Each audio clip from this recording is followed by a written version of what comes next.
اللہ کے لیے ہر جذبہ چھوڑنا سیکھو، ہر شے سے ہٹنا سیکھو۔ جہاں اللہ ناراض ہے ہٹ جاؤ، ہٹ جاؤ، ہٹ جاؤ۔ ہارنا پڑے ہار جاؤ، مٹنا پڑے مٹ جاؤ، لٹنا پڑے لٹ جاؤ، دھکے کھانے پڑے کھا لو کھا لو کھا لو۔ کہ دنیا میں سب سے زیادہ دھکے کھانے والا میرا حبیب محمد مصطفیٰ۔ مجھے لیاری کا کوئی گھر دکھاؤ جہاں غریب نے پیٹ پہ پتھر باندھا ہو، آؤ میں تمہیں دکھاتا ہوں۔ میرا نبی مسجد نبوی میں بیٹھا ہوا ہے اور ایک صحابی آتا ہے اور آ کر یوں کپڑا اٹھاتا ہے، کہتا ہے یا رسول اللہ ادھر دیکھو، میں نے پیٹ پہ پتھر باندھا ہوا ہے، بھوک کی وجہ سے میں سیدھا نہیں ہو پا رہا۔ دو جہان کا سردار، مقام محمود کا مالک، عرش فرش پر جس کی نبوت کے ڈنکے، محمد جس کا نام، احمد جس کا نام، طٰہٰ جس کا نام، یاسین جس کا نام، پیٹ سے پتھر، پیٹ سے کپڑا ہٹاتا ہے اور فرماتا ہے دیکھ میرا صحابی، تیرے پیٹ پر ایک پتھر ہے، میرے پیٹ پہ دو پتھر بندھے ہوئے ہیں، میرے پیٹ پر دو پتھر بندھے ہوئے ہیں۔ ہاں ہاں، ابراہیم نے چھری نکالی، بیٹا تیرے ذبح کرنے کا حکم ہو چکا ہے۔ بیٹا کہتا ابا جلدی کر، دیر کیوں کرتا ہے؟ ہاں ہاں، کہانی سنانی ہے لیاری والوں کو، ایسی اولاد بناؤ، ایسے باپ بنو، اللہ کے امر پر یوں قربان ہونا سیکھو۔ اور اب معصوم بچے کو حیران ہو کر ابراہیم دیکھتا ہے، بیٹا تجھے پتہ ہے میں کیا کہہ رہا ہوں؟ کہاں پتہ ہے، آپ کہہ رہے ہیں میں ذبح کروں گا تو میں مر جاؤں گا، میں مر جاؤں گا تو مجھے آپ کی جگہ اللہ ملے گا، اللہ آپ سے بہتر ہے، مجھے دنیا کی جگہ جنت ملے گی، جنت دنیا سے بہتر ہے۔ پھر معصوم بچے کو ماں یاد آ جاتی ہے، پھر کہتا ہاں مجھے اپنی ماں کا غم ضرور ہے، اسے بڑا صدمہ ہوگا میرے مرنے کا۔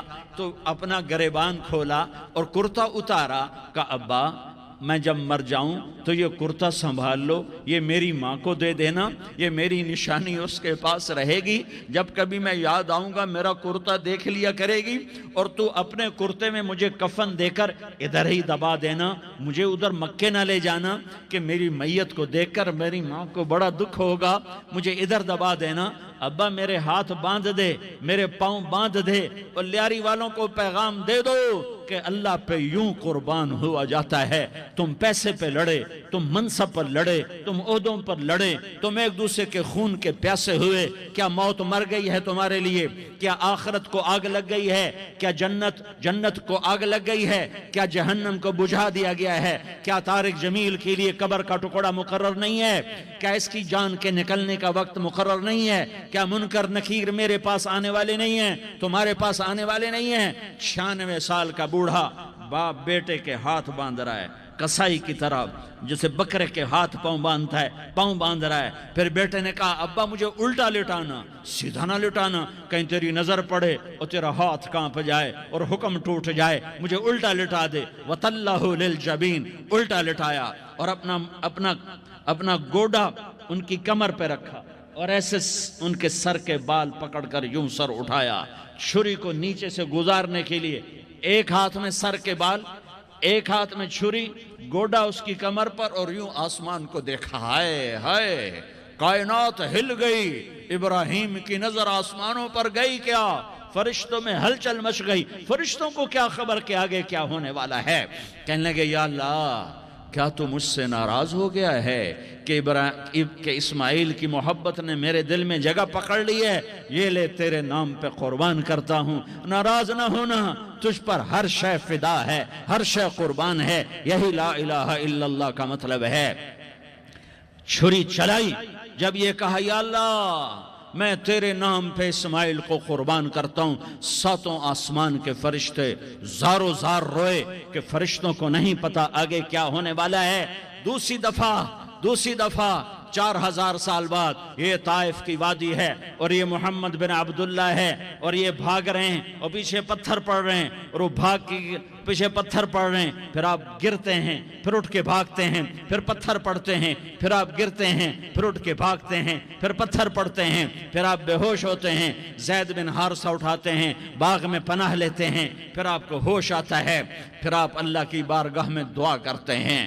اس دعا کو سن کر ساتوں آسمان کے فرشتے زارو زار روئے کہ یا اللہ آج میرا تجھ سے گلہ کرنے کو جی چاہ رہا ہے۔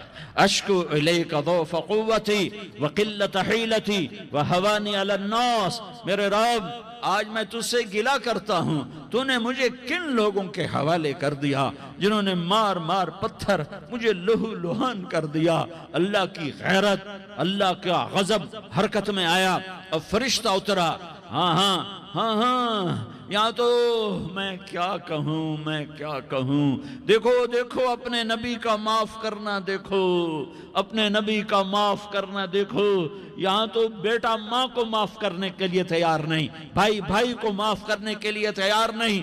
فرشتہ پہاڑوں کا آ گیا، یا رسول اللہ اگر آپ اجازت دیں تو ہم دونوں پہاڑوں کے اندر ان کو چکی کے پاٹ کی طرح مسل کے پیس کے کیما بنا دیں اور ان کو ختم کر دیں۔ تو میرے نبی نے فرمایا نہیں، مجھے امید ہے اگر انہوں نے کلمہ نہیں پڑھا تو ان کی نسلوں میں کوئی کلمہ پڑھنے والا آئے گا۔ میں نے معاف کیا ہے، اللہ کو پا لیا، سب کچھ پا لیا، اللہ کو کھو دیا، سب کچھ کھو دیا۔ یہ لا الہ الا اللہ کا پیغام ہے، یہ لا الہ الا اللہ کا پیغام ہے، یہ لا الہ الا اللہ کا پیغام ہے کہ مرنے سے پہلے اللہ کو راضی کر جاؤ۔ ہاں حسین نے اللہ کو راضی کیا، یزید نے حکومت کو راضی کیا، اس نے حکومت پالی، وہ حکمران بنا، اس کے خاندان نے حکومت کی اور حکومت اس کی باندھی بنی، اور حسین نے جان دے کر نیزے پہ سر چڑھا دیا۔ کائنات کا افضل ترین خون ایسے پانی کی طرح سستا ہو کے زمین پر بہا۔ ظالم مظلوم کی کہانی کوئی نئی نہیں ہے، پرانی ہے، لیکن میں فقیر کی بات یاد رکھنا، مظلوم کبھی ناکام نہیں ہوتا اور ظالم کبھی کامیاب نہیں ہوتا۔ مظلوم بن جاؤ حسین کے ساتھی بن جاؤ گے، ظالم بنو گے تو یزید کے ساتھی بنو گے۔ محرم میں کیا سارا سال یزید پہ لعنت پڑتی ہے، لیکن ظلم کرنے والا یاد رکھ لے کہ یزید کے ساتھ کھڑا کیا جائے گا۔ یزید کے ساتھ کھڑا ہونا کون پسند کرے گا؟ مظلوم بن جاؤ۔ آل رسول ذبح ہو رہے ہیں، حسین ذبح ہو رہا، کون حسین؟ میرے نبی کا لاڈلا حسین۔ کون حسین؟ میرے نبی کا نواسا حسین۔ کون حسین؟ جس کے ہونٹوں پہ بوسے دیے، جس کے ماتھے کو چوما، جس کی آنکھوں کو چوما، جس کے سینے کو چوما، جس کے ہاتھوں کو چوما، جس کو سینے پہ لٹایا۔ ارے میں تمہیں کیا بتاؤں،